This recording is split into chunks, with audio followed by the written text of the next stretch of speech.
জগন্নাথ প্রিয়া, হ্যাঁ বলো। গৌর পূর্ণিমা বা দোল পূর্ণিমার দিন চন্দ্রগ্রহণ পড়েছে।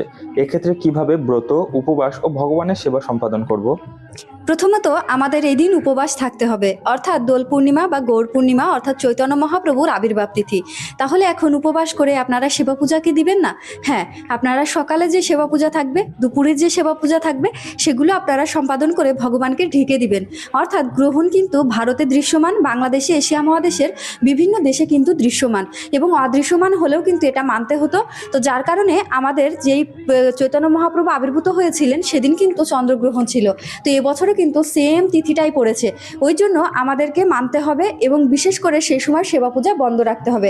এখন তাহলে আপনারা কিভাবে ভগবানের সেবার আয়োজন করবেন?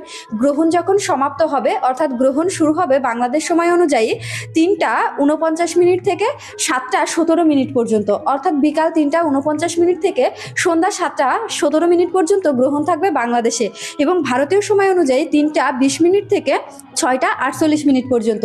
তো এই পুরো সময়টা আপনারা ভগবানকে ঢেকে রাখবেন। এই সময়ে কোনো প্রকার হোলি খেলা বা আবির দেওয়া, ভগবানের সেবা পূজা করা, ভগবানের অভিষেকের জন্য কোনো কিছু প্রস্তুত করা, এসব কিছু থেকে বিরত থাকবেন। যখন গ্রহণ সমাপ্ত হবে, অর্থাৎ সমাপ্ত হওয়ার পরে আপনারা স্নান করবেন, বা যেটাকে বলে গঙ্গা স্নান। স্নান করার পরে আপনারা ভগবানের জন্য যা যা প্রস্তুত করার দরকার, অর্থাৎ অভিষেকের জন্য যে সকল ফলের রস বা অভিষেকের যে সকল পঞ্চামৃত যা যা দরকার, সেই সকল কিছু প্রস্তুত করে তার পরবর্তীতে আপনারা অভিষেকের কার্য সম্পাদন করবেন। অর্থাৎ গ্রহণ সমাপ্ত হওয়ার পরে এই গ্রহণের ভিতরে কোনো কিছু রন্ধন করবেন না, কোনো কিছু তৈরি করবেন না এবং সেগুলো ভগবানকে দিবেন না।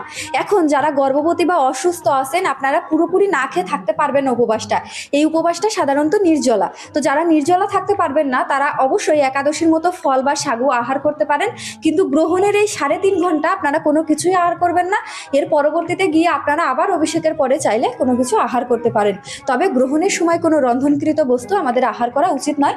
তবে আপনারা চাইলে জল খেতে পারেন, অর্থাৎ জলে তুলসী পাতা দিয়ে রেখে সেই জলটা আপনারা আহার করতে পারেন। এটা গর্ভবতী এবং সাধারণ প্রত্যেকের জন্যই। তো আশা করি আপনারা উত্তরটা পেয়ে গেছেন এবং ভিডিওটা শেয়ার করবেন, কারণ অনেকেরই প্রশ্ন ছিল যে এই সময়টা কিভাবে পালন করবেন। আর একটা বিষয়, এই সময় কিন্তু সকল মন্দির বন্ধ রাখা হবে, অর্থাৎ গ্রহণের সময় মন্দির বন্ধ রাখাই হচ্ছে নিয়ম, সেটা আপনার গৃহ মন্দির হোক বা বাইরের মন্দির হোক। তাই মন্দিরগুলো বন্ধ থাকবে। এই সময় মন্দিরে না যাওয়া উচিত, গৃহে অবস্থান করা উচিত। এবং গ্রহণ সমাপ্ত হলে স্নান করে শুদ্ধ হয়ে তারপরে আপনারা মন্দিরে যাবেন এবং অভিষেকে অংশগ্রহণ করবেন। হরে কৃষ্ণ।